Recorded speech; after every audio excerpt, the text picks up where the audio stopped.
Alors, je quitte Arles sur le pont Croquetail. Alors, le pont Croquetail que vous voyez ici. Et c'est le Rhône. Le même Rhône que Van Gogh peignait la nuit, notamment. Vous avez sûrement vu Van Gogh dans des vidéos, des films de reconstitution, vous le voyez, avec un chapeau et des chandelles sur son chapeau à large rebord.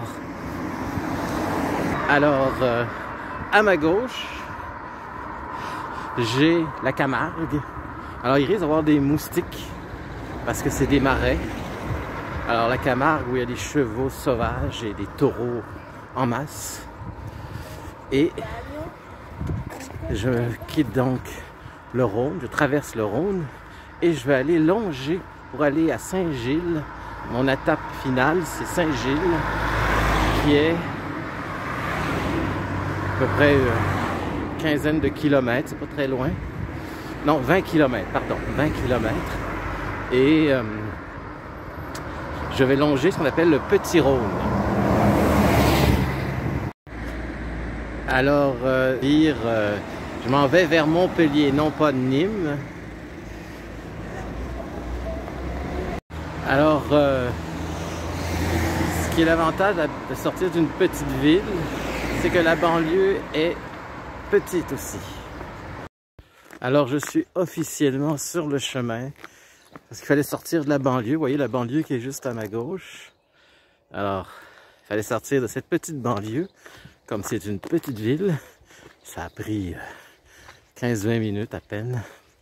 Comparé à des banlieues que je vais traverser, la prochaine grosse banlieue, ça va être Montpellier.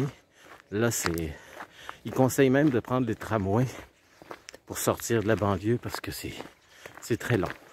Et à ma droite, j'ai le Petit Rhône que je ne vois pas. Il y a tellement de végétation qui longe le Petit Rhône. Ça a poussé tellement que je vois pas grand-chose.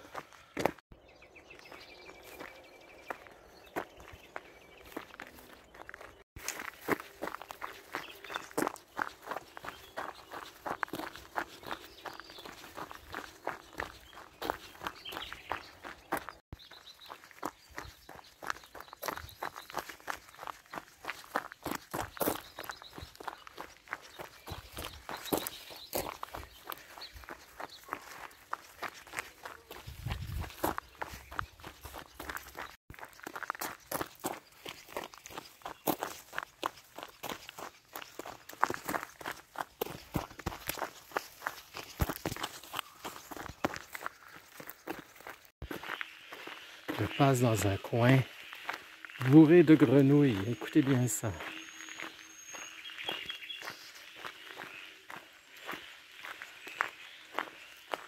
Oui, vous allez entendre, vous remarquez qu'il pleut aussi, là, mais ça, il n'y a pas de problème. J'ai tout ce qu'il faut.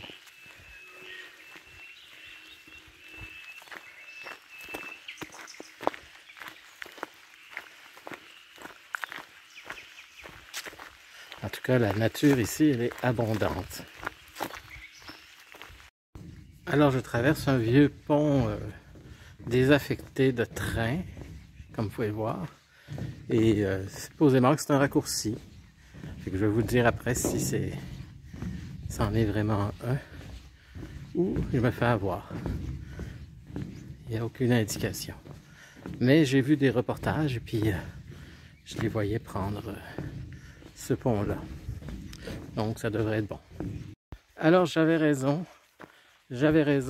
c'était un raccourci et il est valable, sauf peut-être un petit kilomètre, ce qui est bienvenu. Au lieu de 20 km, je fais 19 km. Alors je suis finalement arrivé à Saint-Gilles et ça a super bien été. Je suis au gîte, j'ai laissé mes affaires et là je viens visiter l'église, l'abbaye de Saint-Gilles. Et tenez-vous bien, c'est le même qui a fait c'est les mêmes qui ont fait le parvis, le devant de Sainte-Trophime à Arles. Alors tenez-vous bien, c'est vraiment spectaculaire. Voici. Voilà. C'est vraiment très beau. Et vous venez d'entendre la cloche juste ici. Alors, c'est assez spectaculaire quand on arrive à Saint-Gilles de voir ça, là. Alors, ce qui est spécial à Saint-Gilles, c'est que, vous voyez, ça c'est très beau comme place, hein? Les transepts. Et ce qui est spécial, ben, vous avez la tombe de Saint-Gilles lui-même qui est enterré dans la crypte. Alors, on va aller dans la crypte. Les escaliers sont un peu usés. Et il y a un code. Alors, je suis dans la crypte. Je ne sais pas où je suis, mais je sais que je suis dans la crypte. Et la tombe, la voici, de Saint-Gilles lui-même.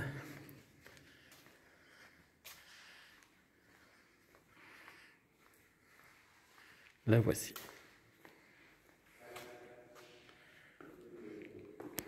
Ça sent l'humidité. Une vraie crypte. Tout ce qu'il y a de plus crypte. Voilà. Alors ça termine ma première étape, qui est très belle. Regardez, le plafond de cette crypte est fantastique. Très beau. Et ça termine donc pour aujourd'hui. On se retrouve demain.